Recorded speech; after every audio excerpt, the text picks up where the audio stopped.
Hello everybody and welcome back to my Successful Entrepreneurs Stories. It's my great pleasure to introduce someone to you today that I've known for about 20 years. She was a client and a sort of friend. We haven't seen each other in a long time, but her name's Theresa Gattung, and Theresa has always been a massive corporate high achiever in New Zealand. And at the pinnacle of that achievement, she was CEO and Managing Director for 8 years of New Zealand's largest publicly listed company, Telecom New Zealand, which is now called Spark. She left that in around 2007 and has taken on a number of very significant Australasian directorships and chairmanships, and she's also an investor and philanthropist. And just recently, Theresa was acknowledged as a CNZM, which is the companion of the New Zealand Order of Merit, which is the New Zealand award system, a bit like what we have here in the UK. So it's my great pleasure to introduce Theresa, because the story that we're going to talk about today is her entry into entrepreneurship, because she's also, in the last year or so, become an entrepreneur, and she will tell that story. So Theresa, welcome. It's lovely to talk to you. Thank you very much, Adèle. It's lovely to talk to you. Thank you. Firstly, Theresa, would you please tell my listeners about your career in the corporate world and how you've recently become an entrepreneur and one of the founders of this wonderful business called My Food Bag? Sure. So when I went to school, it really wasn't the business culture we've got today, where the internet has made everything possible and people create billion-dollar businesses from their bedrooms, you know. It really was a situation of established companies, and I loved business. My parents were both entrepreneurial in their own smaller way, and so I did a management degree in New Zealand, and I decided that I wanted to be a CEO of a large company by the time I was 40. So I basically cracked on with that, and I was pretty single-minded about it, which has both positives and negatives. And I loved marketing. I majored in marketing and economics, and then did a law degree. So I got a swag full of qualifications. I worked as well, and I worked my way up through Television New Zealand, National Mutual, Bank of New Zealand, and then into Telecom. And I went from head of marketing to running the New Zealand business to being CEO when I was 37. So that was a sort of a fast pursuit through the corporate structure, if you like, and then had a very amazing ride for the next 8 years. I mean, telecommunications through that period changed amazingly. When I joined Telecom, I was given a pager. I mean, who has a pager these days? And I needed a separate bag for my cell phone. It was so big, you know. And then, of course, the internet came, changed everything, and the technology changes I saw through that period were just amazing. So I had the most remarkable time there. I loved the bigness of it and being able to bring through really talented people. And my executive team, who were really unchanged in my final 6 years as CEO. It took me a couple of years to get a great team. Once I got a great team, we really stuck together like glue. And they've all become CEOs of the major New Zealand companies, and I regard that as one of my singular achievements, that I'm very good at spotting talent and developing it. Anyway, after I left Telecom after 8 years CEO, I was exhausted. I had a year off, and then I thought, well, what do I do now? I didn't feel suited to being on boards, a bit too passive for me, and I really lost for a while in my mid-40s. I was exhausted, and once you've run the biggest company in New Zealand, what do? So I went overseas. I thought I would live overseas. But after thinking about it for a while and spending a good part of that year outside New Zealand, I decided I love New Zealand. Nearly everyone I loved lived there, and I would try and create a global life, but still based in New Zealand. So I won't go through all the details of the various things I did, but I also decided that I would spend time on some of my not-for-profit passions, which I had given money to in my 25-year corporate career or whatever, but had never had time before. And that has been one of the overwhelming joys of the last few years, recreating a new animal care centre for the SPCA, setting up an educational program for girls in Cambodia. So I won't talk too much about that because it's not really my food bag related, though I think that everything in life, in a way, does get integrated with everything else. So about 3 years ago, I'm getting to my food bag now, about 3 years ago, my wonderful, she's now a great friend, she was then a business colleague, Celia Robinson, she's Swedish, and she had seen this concept of dinner kits in Sweden the home delivery of the ingredients and the recipes to cook the meals for the several nights of the week, midweek meals, five nights. She showed it to me and I thought, gosh, this business plan would really fly. I was recently separated and my ex-partner had done all the cooking in our household. And when he left, I was really struggling. How do I eat healthily? I'm not a cook. I don't know how to cook. I don't want to eat crap food. What do I do? And I realised that this was the answer to an everyday problem that really most women face, whether they're women at home, whether they're working with kids, whether they're working without kids. Still, in most couples, it's the woman who thinks about the shopping, plans the meals, goes and gets the food and then cooks it. And there are variations on that, nannies cooking and, there are all sorts of variations, but generally speaking, it becomes the woman's problem. So Celia showed me the business plan and I thought will really go, but we need a fantastic person with food experience because she and I had business experience. She had set up another very successful company. And so we approached Nadia Lim, who had won MasterChef New Zealand, was a trained dietitian, and we thought that this would be a really good fit for her. So the three of us set up the company, and the two husbands, Nadia's husband Carlos and Celia's husband James, both heavily involved. The five of us really set it up together, and that was just over 2 years ago, and it's gone from zero to turning over nearly 50 million in just over 2 years. Wow. So, wow, all right. We were profitable at the 15-month point.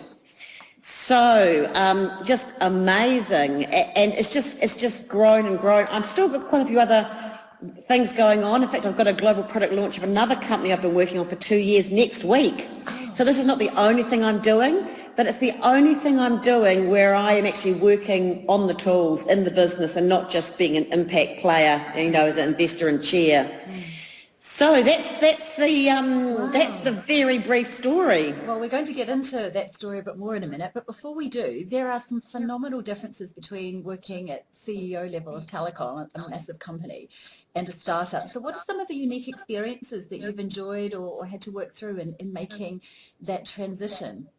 Well, look, I've loved both. I love my time at Telecom, and I've loved setting up my food bag with Celia and Nadia and, driving that. The thing about a startup when it's your business is you really get to call the shots. There's no need to bring a board along. There's no need to report to outside investors. The speed with which we make decisions and implement things and change if things are not going the way that we'd hoped. I find that so thrilling because I'm a person that likes to go fast, and I really like the fact that we're all about just how to make this boat go faster. I also like the fact that even though we've got to be quite structured about things. We've got 60 staff. Of course, we do performance reviews and bonus assessment, but we basically run on a principle about what are the gifts of our team and how do we best use their gifts. We don't try and have a performance description that's so tight that we're assessing people against something because our business changes so much, and so being able to flex and morph is really important. So I love that aspect of all being in it together and able to move as we see things and go with that and not be stuck. So I like the fluidity of this and the speed of this. In the beginning, of course, it was harder because in a corporate you have more support. But now that we've got bigger, we were able to attract top talent. We were the fastest growing company in New Zealand in our first year of operations. So for me, this size, well-funded startup, we've been profitable since month 15, is actually really good. It really suits my personality. It's amazing. So you talked about the philosophy behind My Food Bag. Can you tell me a little bit more about the business model you've created? And you said also that you want to be the world's most loved food business, I think it was. So how are you going to affect that over time? Yeah, at a sort of an emotional, spiritual level, one of the things that is really important to me, and I'm trying to do in everything I'm doing, philanthropic or commercial, is to integrate things that didn't used to be integrated. That's where the dynamism comes from. It's the bringing together of things that used to be in separate boxes, and I just think the world is becoming without borders in every sense of the word. The internet has allowed that. And so the bringing together of food, which is a loving and emotional experience, the creation of food with business is actually, I think it has unlimited possibilities. So at a practical level, what we do is we solve the everyday problem of what are we going to have for dinner. Usually falls on the woman to provide the answer to that. Even in, professional couples who are, thoroughly modern in the way they think about their relationship, usually it's still our responsibility to think about and get the shopping for and, provide the food or even if we're the one commissioning the nanny to do it, still usually our responsibility.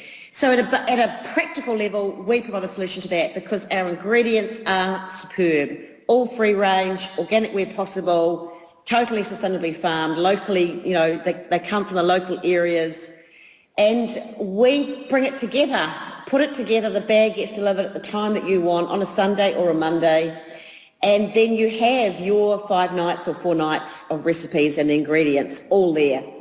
And it's delicious. Nadia is a talented chef. She won MasterChef in her early 20s.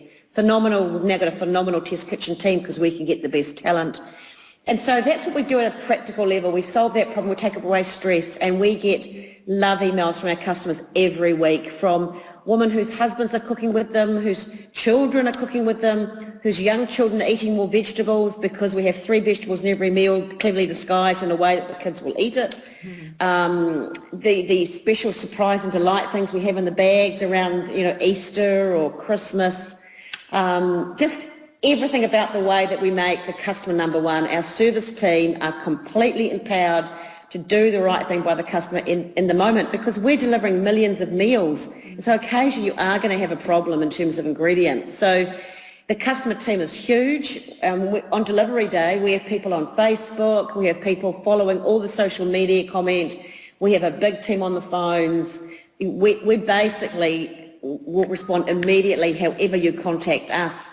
And of course during the week we have shifts because people of course are, wanting to talk to us at different times. So we've had the biggest team as customer service from the get-go, and we understand that where the world is now, you need to be excellent in the order process, which is all online. We have no stores, no bricks and mortars, but we also have to be excellent in the physical delivery on time of perfectly fresh produce every week. So we have about 2 hours downtime a week on a Wednesday afternoon. The rest of the time, tomorrow morning, for example, the teams will be at the market at 4:30 in the morning because we buy the food. The orders come out on a Monday.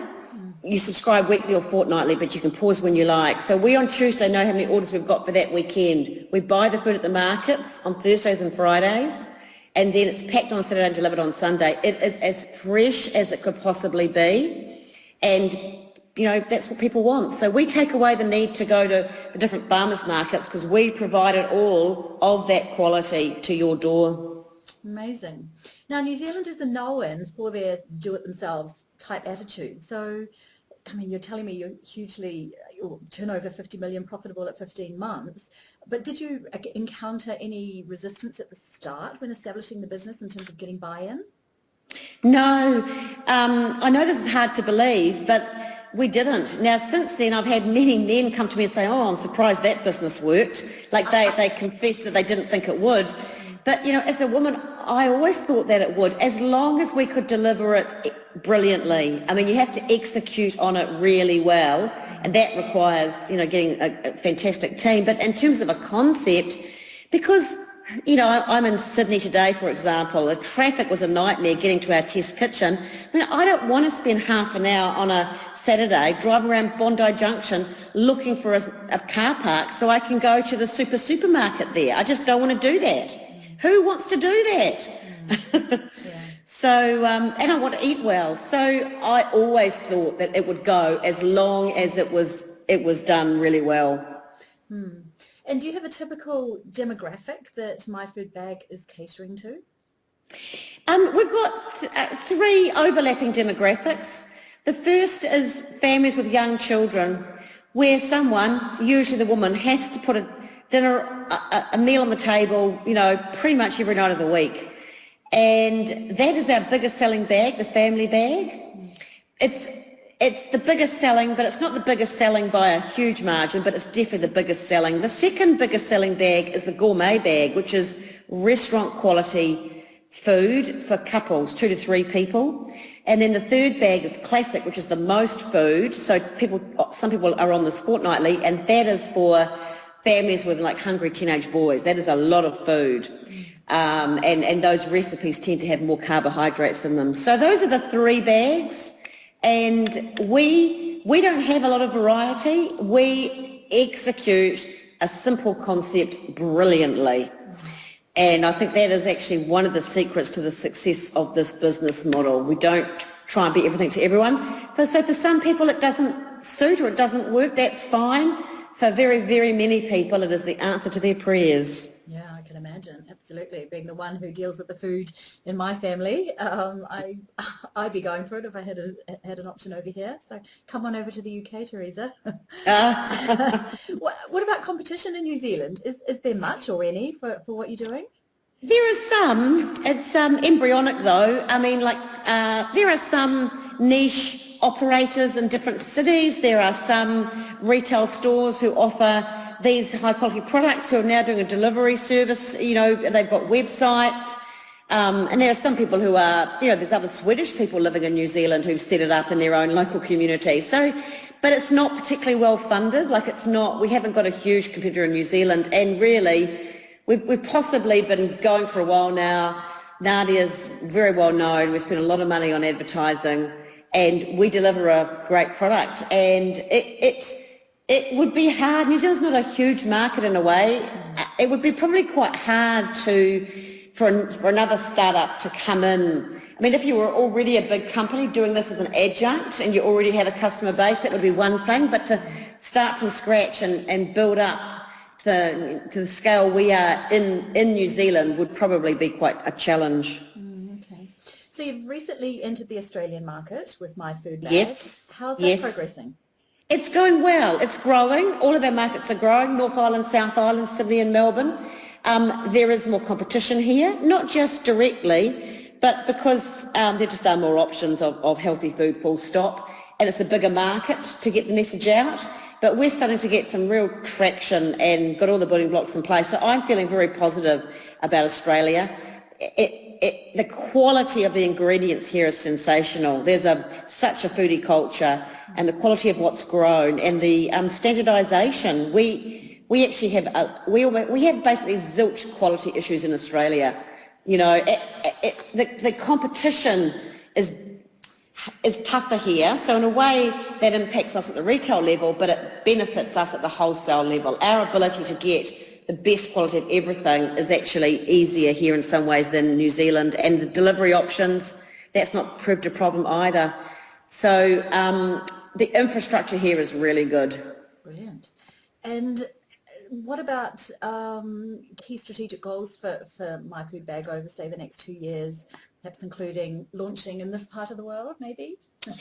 Well, we really, look, who can say? We've done so much in the first 2 years, but it's going to take us at least another year to really get Australia humming, because we're far from, you know, cracked Sydney and Melbourne yet, and we've got certain corporate partners who'd like to see us go to Brisbane, for example, and other markets in Australia. So, and then Nadia's already got a cooking show in Asia. She's already in 14 countries in Asia. She's paid to go to Singapore quite regularly by the Singaporean government. So it's not clear that the UK, I mean, Asia would probably be it's most adjacent to us. Yes. That would probably be the next stop. I mean, you know, the UK, that's a whole different ball game, a whole different, and obviously on a completely different time zone as well. So, but we haven't got specific goals in that sense. I mean, we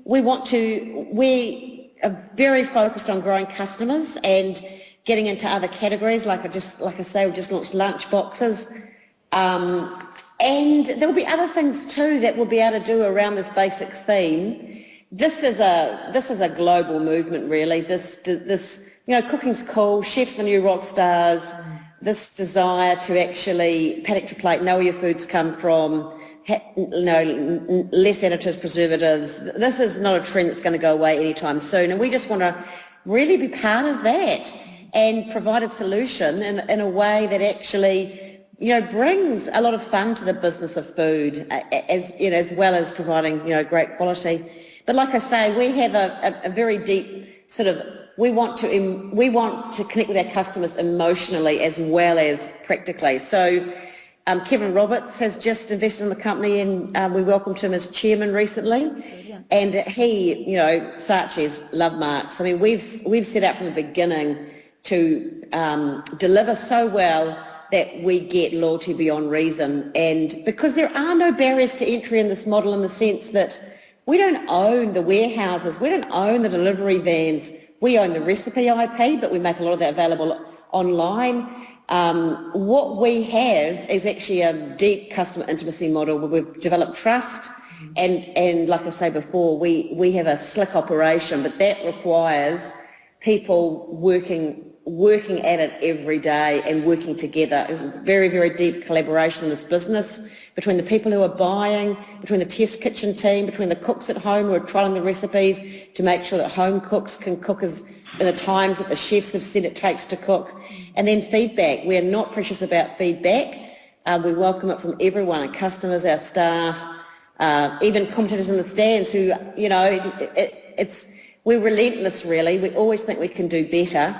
And we actually all live, sleep, eat, breathe it. I mean, what I love about it is it's great for me, and I'm not a particularly good cook, but it's good for my best friend who's a fantastic cook. So, it really fits a lot of people's, it's not a niche product at all. It's very mainstream, and it fits a lot of people's lives really well. I was just going to say, it fits lifestyles, doesn't it? Because we want to eat well, but lives are so busy and complex these days that food and shopping for food becomes a bit of a last priority at times, and we suffer on the back of that.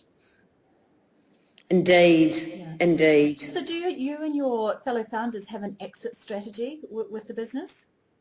Well, of course we've discussed that, but we're still, we keep pushing back the horizon for when we'd even have a serious conversation about that. I mean, basically we've been approached by many private equity players, really from the end of the first 12 months when it was, once we started turning over about, getting on for 20 million, we started having approaches. We've been approached by some very big players from the US and Australia, but we just keep saying more and more growth potential.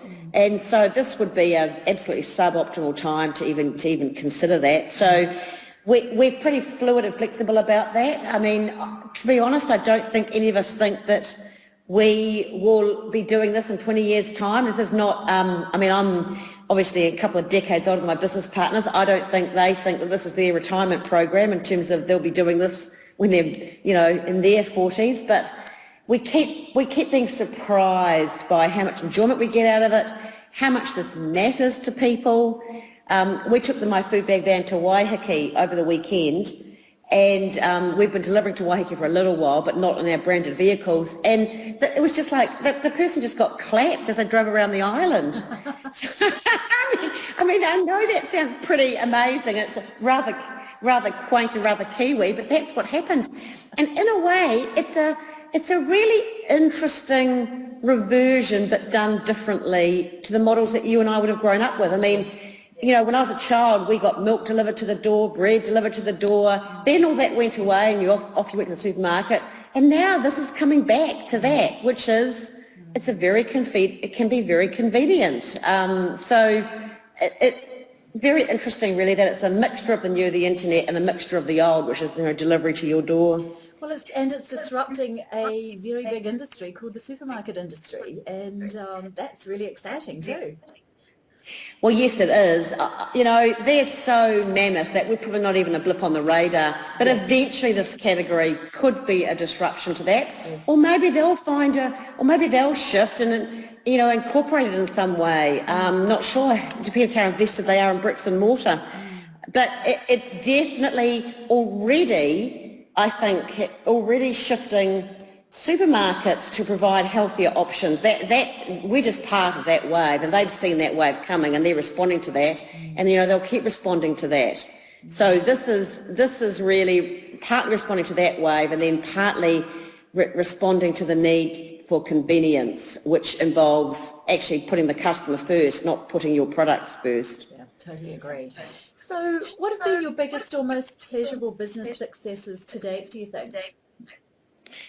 I really enjoyed towards the end of the first year when it was clear this was just had such momentum, that we started to be able to have people approaching us who want to work in the business. We started to be able to get top CFOs and top produce buyers and top process people, and just we started to have people approaching us. You see, in a startup, you're going to suppliers. They don't even know what the business model is. They've never heard of it. They want personal guarantees for delivery. It's always hard in the first 6 months. So towards the end of the first year, when it was clear that it was a winning formula and suppliers started approaching us, people started emailing us to work for us, that was when it started to become really pleasurable. And then, so the team, creating the team, which of course I loved in my telecom days too. My old team, executive team at Telecom, have nearly all gone on to be CEOs of major New Zealand companies. So I love spotting talent, developing talent, working with talented people. So I've loved that. But I've just really loved that this is a huge upside revenue growth business, because it's not to say we don't focus on costs and margins, we do, but my natural tendency is not to be good on the downside of, cost cutting and the energy of that I don't like. I'm much better on an upswing in a business that actually is market creating. Yeah, I'm with you on that one. So what qualities do you think have held you in good stead in support of the successes, personal and business, and life successes you've had to date?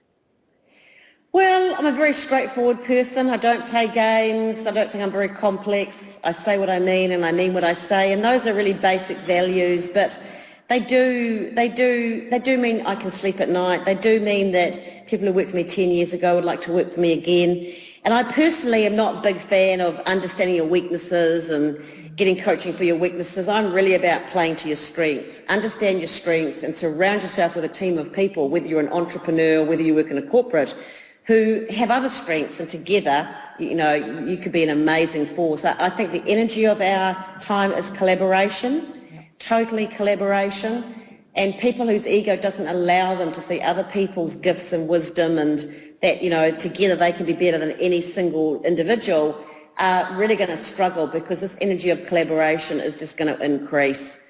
So, there'll be a couple of things, and my experiences. I've really been involved now in a range of different industries, a range of positions, from chairing companies to being CEO, to running marketing teams, to startups, to turning around loss-making not-for-profits, to so many different things. And, just through life, if you reflect and learn, you end up with experience which brings some wisdom with it.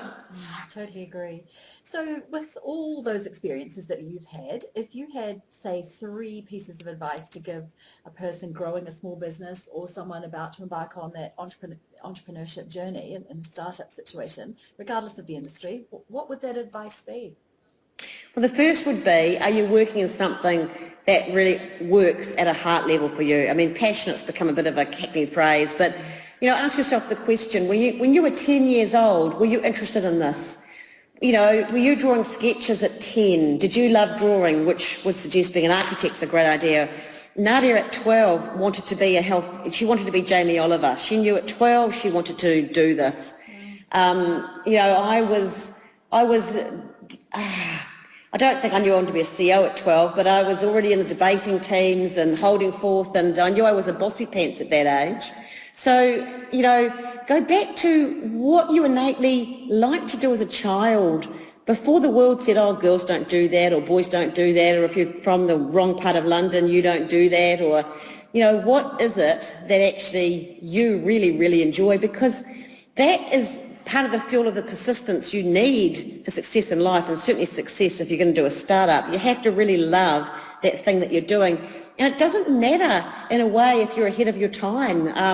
One of my cousins who lives in Canada was years ahead of his time, but the world caught up with him, and computer graphics, which he really saw the start of that, was in on the ground floor of that, has now become a globally in-demand skill. So follow what you're good at, because the jobs that are going to come don't exist today, and you can create them, or they'll be created around you. So that's the very first thing. The second thing is that it's hard to do it alone. Most businesses are not just one person. Co-founder is a very common title. It's very hard as one person to do it alone if you're going to do a startup. You just having to be so good at the online stuff and the interfacing with people stuff. It's very hard to find that skill set in one person and not get exhausted trying to make it happen. So actually creating a small group of people who have the same vision from the get-go, I think is well worth thinking about, rather than you start the business at home and then you go, okay, now what do I do? I've got it to a certain stage. Actually thinking about the next steps before you start, I think, is a really good idea.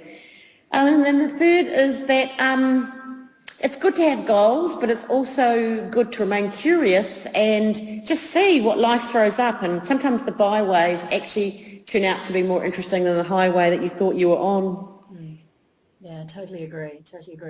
So after a busy day in the office when you're 101 years and you're sitting in your rocking chair having a wee reflect on the day and the life that's gone before, what would give you greatest reasons to smile about where you're at and the life that's gone before you? Well, if I was 101, relationships. I'd ask myself the question, have I loved well and have I lived well? And I really think you regret the things in life you didn't do rather than things that you did. So, I think the most important question is, have I loved well? But if I could get to 105, I want the swimming record, because that Japanese woman at 105 just swam 1.5 kilometres non-stop, and she won her 105 to 109 year age category. And I'm now in my early 50s and I swim 1.5 kilometres every morning, and I have been doing it all my life. And so I'm hoping that I'm still doing it in 50 years' time, and then I'm going to beat that record. Oh, well done. Well, I plan to be working when I'm 101 and I'm in my early 50s. So, I don't swim, but I do lots of power walking. So I'll go for the power walking record at that age. How about that? We'll do it together. That's a deal. Hey, Theresa, look, it's been amazing talking to you again. Thank you so much for sharing your story, your personal story, your big corporate story, and now your entrepreneurship story with my listeners. I really, really appreciate it. And it's very, very invigorating and certainly inspiring and motivating to me. It's been really good fun to talk to you again, Adèle. Thank you. And I look forward to watching the progress of my food bag. In fact, I'm going to check with my family and friends in New Zealand and Australia, now that you're there, as to whether they're using it, because I'm going to make sure they do. So I'll Please do. Hopefully add some more top line revenue to your business indirectly. Thank you very much. Okay, I'll talk to you soon. Okay, cheers. Bye.